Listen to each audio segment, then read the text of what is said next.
Topics. I'm Abigail Blackrick. Today, I'm speaking with Amy Wieland, Executive Director of Hospice of Northwest Michigan. Amy, can you give me a little run-through of what hospice care is for those who don't know? Absolutely. It's end-of-life care, meaning that if you are diagnosed terminal by a physician and referred to a hospice program, the understanding would be that there is a possibility of you passing in the next 6 months. That doesn't mean that you're going to die in 6 months. That just means that there is a possibility of that. And what we would do then is come in and put a team together, which would be nurses, aides, medical social workers, spiritual advisors, grief counselors, volunteers. And as you need those resources, we would be able to put them at work with you and your family. That's great. So that's kind of standard in hospice care. Is there any way that hospice care here at Northwest Michigan Hospice is different? Yeah, we're very unique in the sense that we're a nonprofit. We've been in business for over 40 years. We're the friends and neighbors, taking care of friends and neighbors, have been doing that forever. And we have a We Honor Veterans program. And we're a level 3 partner in our We Honor Veterans program, which is a national program, which tries to meet the needs of veterans at end of life. So they have some unique needs in passing. So we train our staff and our volunteers on how to help veterans and their families do that. That's great. So with this program, is there any kind of common misconceptions that you can think of when people think of hospice care versus what it really is, the kind of the vital truth of hospice care? Well, hospice is really about living. It's about making life moments happen. It's about being in the moment, making everything happen the way you want it to happen. It's not a death sentence.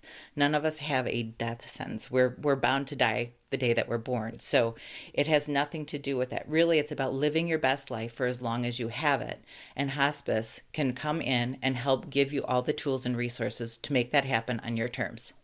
So you spoke about your We Honor Veterans program. What are some other services that are offered here at the hospice care? Sure.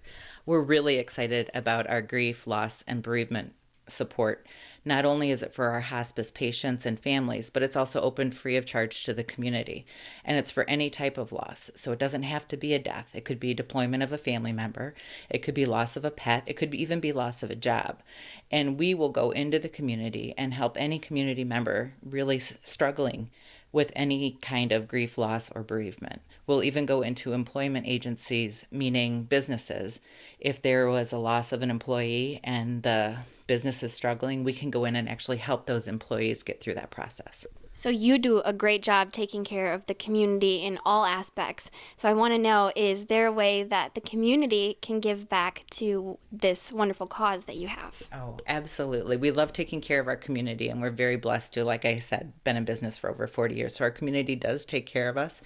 There is always a need for volunteers.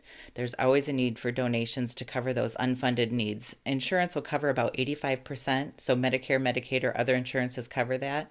Being the nonprofit, we don't charge back to our families, so that little bit that's left over, we would need to raise money to make sure those families don't get a bill at the end.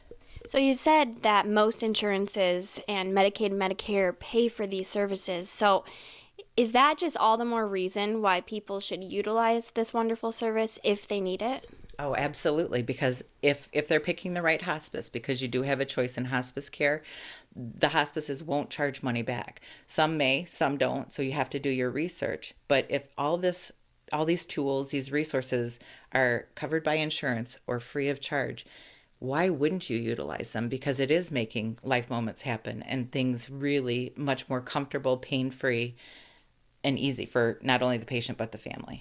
Absolutely. And you guys actually on your website have a resource for picking a hospice because like you said, there are so many and each offer something very unique. So what's the website that you guys have that people can go on and find that resource? Sure. Our website is www.hospice, N as in Nancy, W, M as in Mary.org.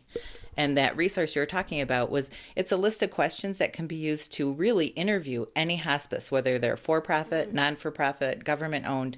You can go through that and see which ones are important to you and see how those hospices answer that question to best fit your need.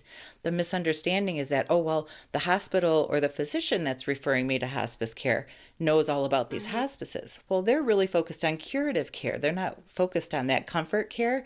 And even though they're wonderfully well-intentioned, they may not know the nuances that are important to you. Right. So do your research and pick the one that will meet your needs. Absolutely. Thank you, Amy. You're very welcome. In Charlevoix County, I'm Abigail Blackrick with My News 26.